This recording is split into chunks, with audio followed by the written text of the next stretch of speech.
अस्सलाम वालेकुम स्टूडेंट। उम्मीद है सब खैरियत से होंगे। बेटा कल हम पढ़ रहे थे work done in gravitational field, तो उसमें हमने 3 रास्ते पढ़े थे। जैसे पॉइंट ए से बी तक ले जाने के लिए हमने एक रास्ता ये लिया था, दूसरा रास्ता हमने इधर से लिया था, तीसरा इन बिटवीन था। तीनों का वर्क हमारे पास आया था -mgh। तीनों इक्वेशन से जो वर्क -mgh हमने मालूम किया ना, जिससे साबित हुआ था work independent of path followed आता है इन ग्रेविटेशनल फील्ड। यानी ग्रेविटेशनल फील्ड में अगर वर्क हम करें ना, वो पाथ पे डिपेंड नहीं करता।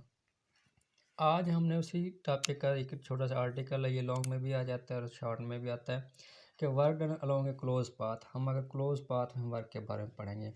लेट्स कंसीडर कल की तरह हमारे पास एक बॉडी है जिसका मास m है, पॉइंट ए से बी तक लेके जाना है। या फिर हम यूँ करेंगे, उस बॉडी को ए से सी से बी से फिर ए, यानी कि ये क्लोज पाथ में मूव करवाएंगे और इस क्लोज पाथ का टोटल वर्क देखते हैं हमारे पास कितना आता है। अब ये जो है ना कल वाला डायग्राम का, हम ये वाला पोर्शन भी ले सकते हैं और एक इधर थर्ड ये वाला पोर्शन, हम ये वाला पोर्शन भी ले सकते हैं। हमने ये पोर्शन लिया तो इसके बारे में हम वर्क मालूम करते हैं कि वर्क हमारे पास ए सी बी ए क्लोज पाथ का वर्क ए सी बी ए। दोबारा देखें, वर्क ए सी बी ए, यानी कि ए से सी से बी से ए तक जहाँ से बॉडी चली उसी पॉइंट पे आएगी, तो इसका टोटल वर्क हम मालूम करते हैं। ये वर्क 3 हिस्सों में डिवाइड हो रहा है।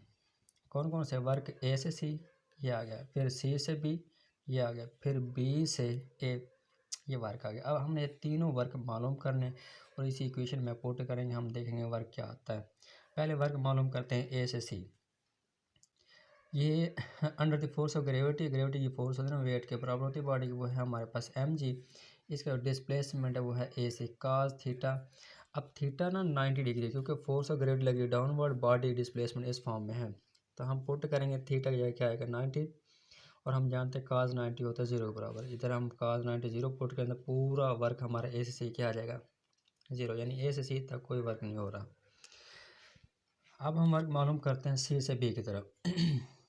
फिर वही ये फोर्स mg, जो हमारा डिस्प्लेसमेंट है वो सी से बी तक है। ये बेटा हाइट हमने ली हुई है h, सी बी की जगह हम h पुट कर दें थीटा 180 डिग्री बनता है। वो कैसे कि बॉडी मूव कर रही है ऊपर की तरफ, डिस्प्लेसमेंट ऊपर की तरफ है, फोर्स ऑफ यानी कि डिस्प्लेसमेंट अपवर्ड है और फोर्स ऑफ ग्रेविटी जो एफ है ना वो डाउनवर्ड है। एंगल बन रहा है 180 का, इसलिए हमने cos थीटा जगह 180 पुट किया। cos 180 तो -1 के बराबर।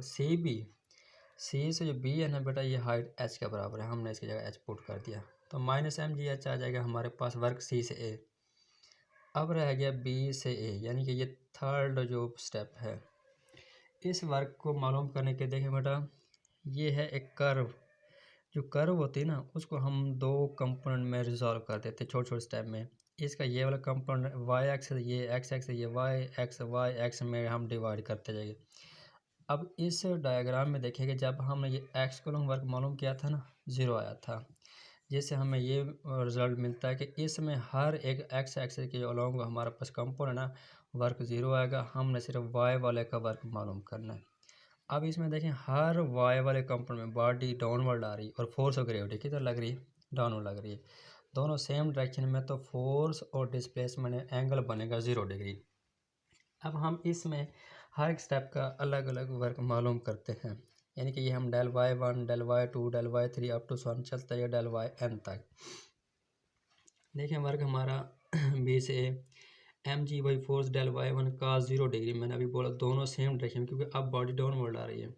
फिर दूसरे स्टेप का mg del Y 2 cos 0 degree plus mg del y 3 cos 0, और ये up to 1 mg del y n cos 0। हमें पता है cos 0 1 के बराबर होता है। इन सब में से mg कम लिया, ये भी 1 होगा, 1 1 होगा, तो सिर्फ del Y 1 del Y 2 del y 3 up to 1 del y n बच जाएगा। अब ये जो डेल वाई 1 से लेकर डेल n तक है ना, ये सारा del Y 2 y 3 up to 1 del n, इस पूरी को देखें ना, ये हाइट h के बराबर है।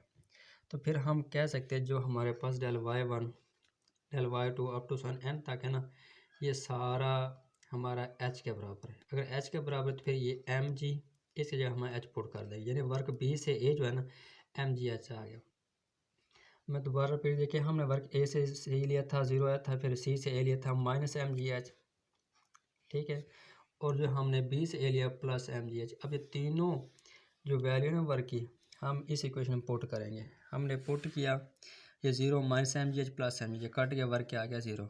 ये इक्वेशन शो कर रही है कि the work done in close path is 0, in close path में वर्क क्या होगा 0, यानी जिस फील्ड में वर्क 0 होता है क्लोज पाथ का, उसे हम कंजर्वेटिव फील्ड भी कहते हैं।